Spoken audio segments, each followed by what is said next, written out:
Joining me right now is former Kansas City Federal Reserve President and CEO. He is also former Vice Chairman of the FDIC and a Mercatus Center Distinguished Senior Fellow. Thomas Hoenig is back with us. Thomas, it's great to see you this morning. Thanks so much for being here. Good to see you as well. Thank you for having me.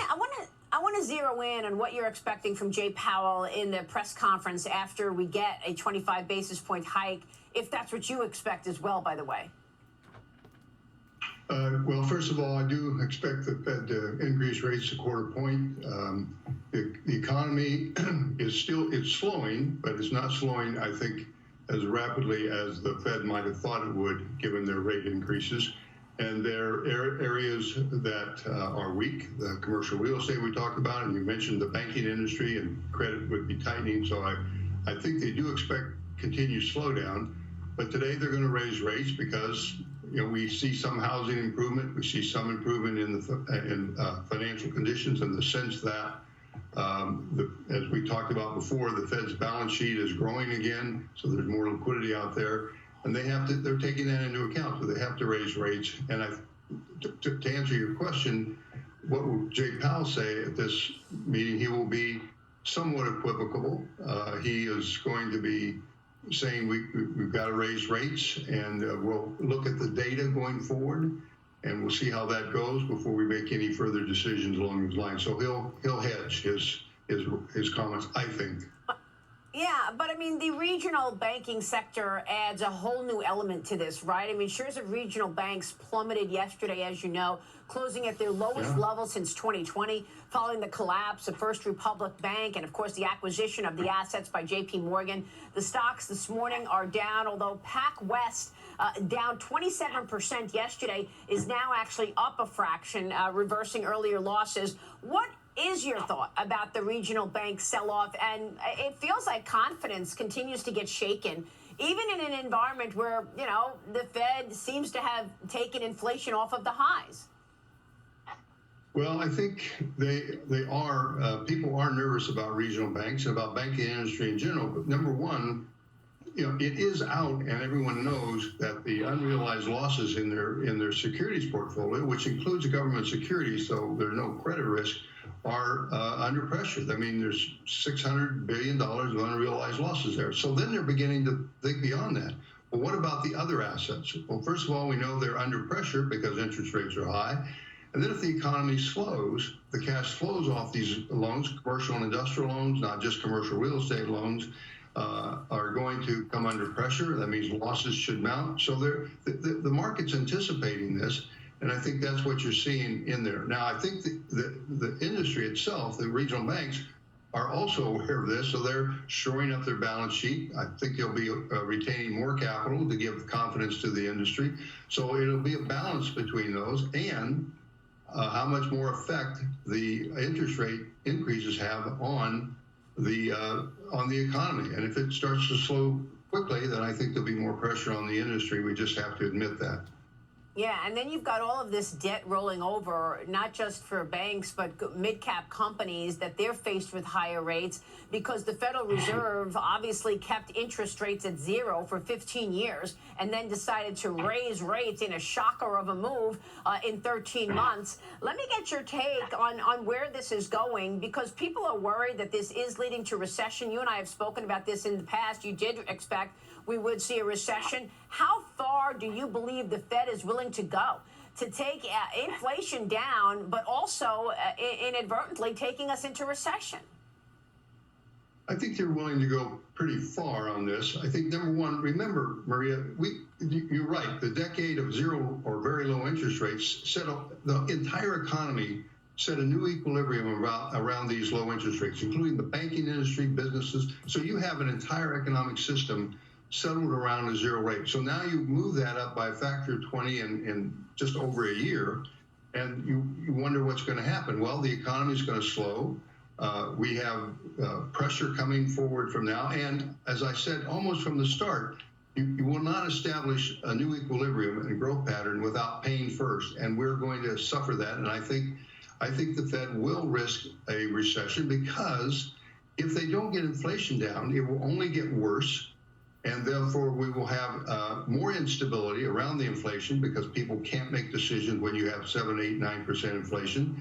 And I think those are the trade-offs they are now recognizing. A little late, perhaps, but I think their first focus has to be on getting inflation down, and they will risk a recession, and they probably have to risk a recession. Once we get through that, then the economy can begin to build. There are a couple of other issues, though. We have a very significant spending in this country, government spending. It's almost out of control. That has to be dealt with. Otherwise, there'll be more pressure on the Fed to monetize that government debt, or interest rates will rise further and cause more difficulty. So the challenges are really quite significant going forward.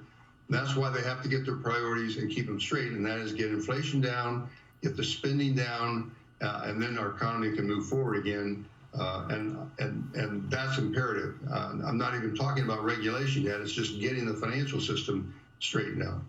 Yeah, I want to get to regulation in a second, but I'm going to say it again. I say it every time, but I'm going to say it again because it's worthwhile. I'm going to make sure everybody understands. You were the one dissenter. You saw all of this coming back in 2010. You knew you cannot keep such easy policy for so long, and you were the one dissenter on the Federal Reserve to say you're not on board with this easy money of zero rates for so long. Now we're in this pickle. The regulatory environment is another issue we need to tackle. And by the way, a recession, I don't think it's priced into the market. So you've got that cycle that will worsen, because once the market figures out, oh, it's worse than we thought, you're not going to see a 16% rally in the NASDAQ, which is what we see right now. But let's talk about the rulemaking, because the Federal Deposit Insurance Corporation, the FDIC, where you were the vice chairman, it's looking to change the insurance policy. It's proposing 3 restructuring plans: limited coverage, unlimited coverage, and targeted coverage.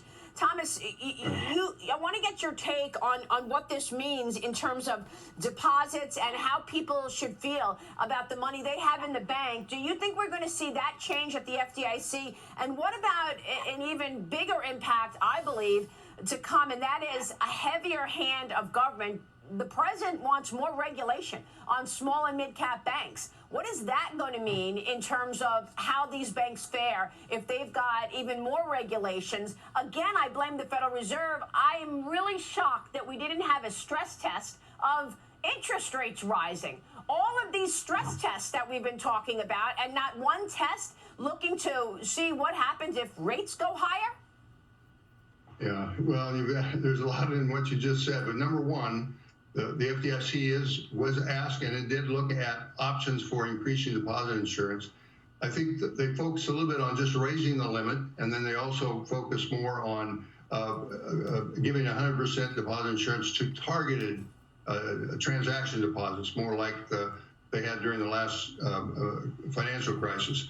And in each case, though, 2 things that have to be brought up. One is premiums have to go up, so the banking industry's costs have to go up to cover the premium cost, because you're going to literally double the coverage, and that's a huge issue. And second, one of the things they said is, as you move it up, if you were to go to 100%, it puts more responsibility on the supervisors to manage the banking system, to make sure it stays safe, to supervise it, to regulate it ever more, and those will be costly increases in regulation to the banking industry, and you take the market out of it. So I think the long-run harm from that is more government role in banking, more risk around banking itself, because there are 100% deposit insured, means they can draw all these deposits in. And given how the track record of the regulators in catching this early is pretty marginal at best, I think those are major issues.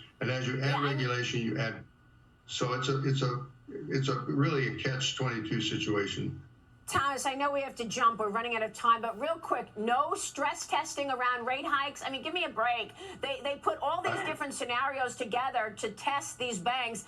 What if the economy goes into recession? What if we have X amount of unemployment? Not one stress test for the banks. What if rates go higher? Well, the stress test is one issue. Should have been very carefully, and experience should tell us that. I mean, we had a crisis in the 80s around interest rates rising. We had a crisis in the around the great financial crisis because interest rates went up rapidly.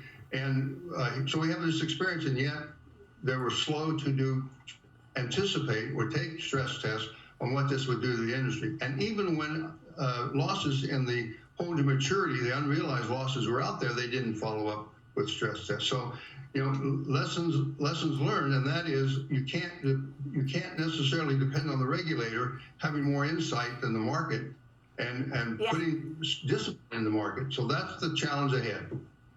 Okay, yeah, great point. Thomas, we so appreciate your experience and knowledge on all of this. Thanks very much for being with me this morning.